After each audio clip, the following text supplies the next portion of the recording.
آپ علیہ الصلوۃ والسلام نے فرمایا النوم اخو الموت، نوم جو ہے وہ موت کا بھائی ہے، نیند جو ہے وہ موت کی بہن ہے۔ لہذا جب انسان رات کو سوتا ہے تو ایک لحاظ سے اس پر موت طاری ہو جاتی ہے، موت طاری ہو گئی تو یہ موت اس کے بعد جب یہ صبح اٹھتا ہے تو یہ زندگی کا حاصل کرنا ہے۔ لہذا موت، زندگی بعد الموت، یہ اس کی ایک نشان۔ سویا ہوا آدمی ہے، آپ اس کے پاس جو بھی کر لیں اس کو نہیں پتہ چلے گا، کیونکہ وہ شخص سویا ہوا ہے، اس کے حواس معطل ہیں لیکن وہ زندہ ہے۔ ہم اس کو مانتے ہیں کہ وہ زندہ ہے، لیکن اس کو کچھ نظر نہیں آ رہا۔ آنکھیں موجود ہیں، کان موجود ہے، زبان موجود ہے، نہ زبان سے جواب دے رہا ہے، نہ کانوں سے سنائی دے رہا ہے، اور نہ آنکھوں سے دکھائی دے رہا ہے، کچھ بھی نہیں، کچھ بھی نہیں، لیکن اس کے باوجود بھی ہم اس کو کہتے ہیں کہ وہ زندہ ہے، حالانکہ زندگی کی کوئی علامت نہیں ہے سوائے اس کی کہ سانس چل رہا ہے۔ وہ سانس جو ہے وہ غیر مری چیز ہے، دل کا دھڑکنا وہ غیر مری چیز ہے، اگرچہ آج ہمارے پاس آلات ہیں، ہم چیک کر سکتے ہیں کہ زندہ ہے یا نہیں، لیکن آنکھوں سے نظر آنے والی چیز نہیں ہے۔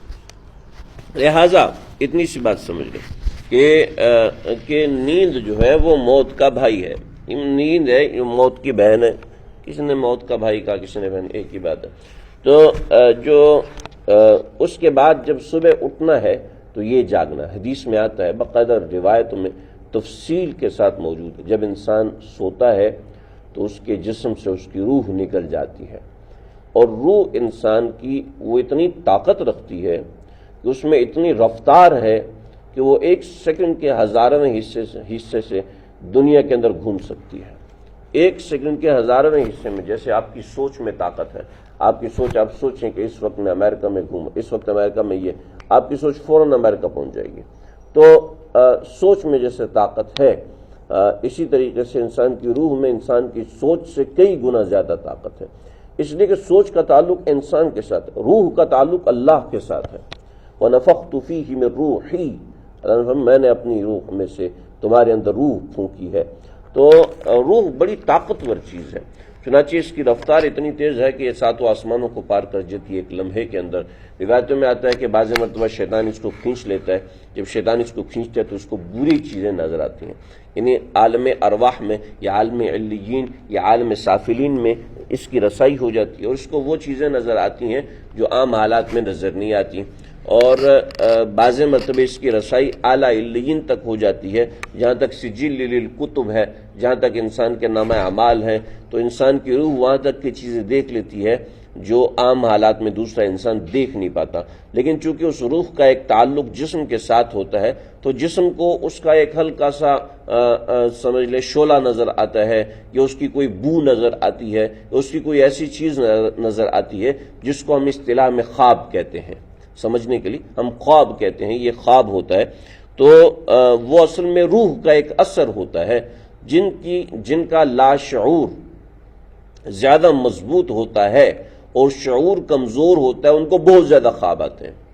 چنانچہ جن لوگوں کو روزانہ خواب آ رہا ہوتا ہے، کبھی یہ خواب ہے، کبھی ایک دن میں 3 خواب دیکھ رہے ہیں، ان کو خوابوں کی تعبیر نہیں پوچھنی چاہیے، کیونکہ وہ لاشعوری چیزیں ہیں۔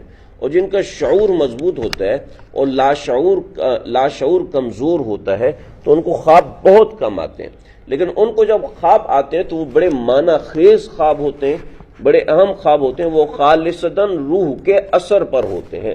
عام طور پر یہی ہوتا ہے، کبھی کبھار ان کے ساتھ بھی ایسی مسئلہ ہو سکتا ہے، لیکن عام طور پر ایسے لوگوں کو خواب جو ہے وہ روح کے اثر سے، چنانچہ جن لوگوں کو بہت زیادہ خواب آتے ہیں نا، ان کو بعض دفعہ ایسے ہوتا ہے کہ روزانہ ایک خواب بار بار آ رہا ہے، پھر آ رہا ہے، پھر آ رہا ہے، پھر آ رہا ہے، پھر بڑے پر مولوی صاحب میں خواب کو 7 دفعہ دیکھ چکا ہوں، اب میں کیا کروں؟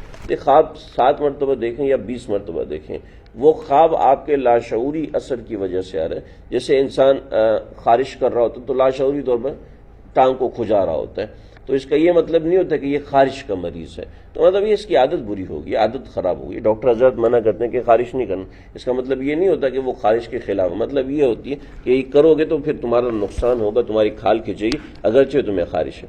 تو ایسے ہی لاشعور پہ ایک چیز جب سوار ہو جاتی ہے، کسی چیز کا ڈر سوار ہو جاتا ہے، تو پھر خواب میں وہ چیز آتی ہے، انسان کو لاشعوری طور پہ پریشان کرتی ہے، تو یہ ایک روح کا اثر ہوتا ہے۔ چنانچہ اس سے سمجھ میں آیا کہ جب انسان سوتا ہے تو اس کے جسم سے اس کی روح نکل جاتی ہے، لیکن جسم سے اس روح کا ایک تعلق ہوتا ہے.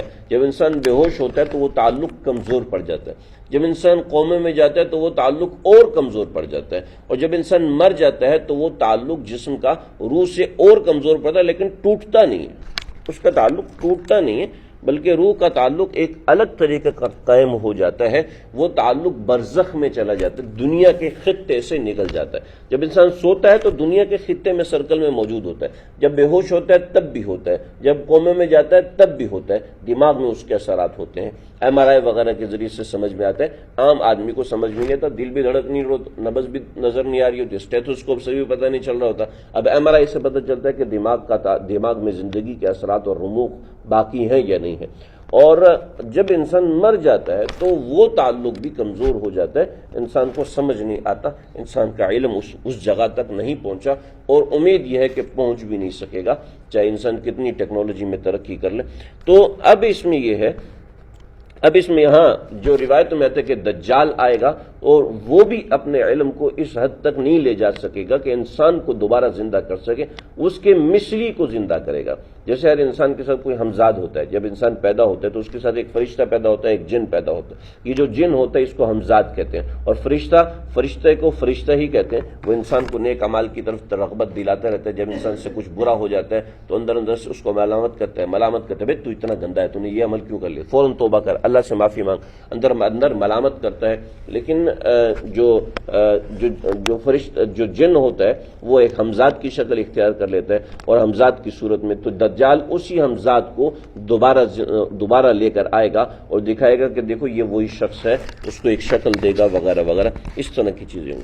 تو انسان جب سوتا ہے تو یہ سونے کے اندر علامت ہے موت کی، جب جاگتا ہے تو اس کے اندر علامت ہے زندگی کی. تو مرنا، زندہ ہونا مرنے کے بعد یہ ایک بہت بڑی نشانی ہے. اسی کو فرمایا ان فی ذلک لآیات لقوم یؤمنون، جو ایمان رکھتے ہیں ان کے لیے نشانی ہے. جو ایمان نہیں رکھتے ہیں وہ کہتے ہیں چھوڑو ایسی فلسفیانہ باتیں ہیں، ان کی کوئی حقیقت نہیں ہے، بس سوتے ہیں تو سوتے ہیں، اٹھتے ہیں تو اٹھ جاتے ہیں.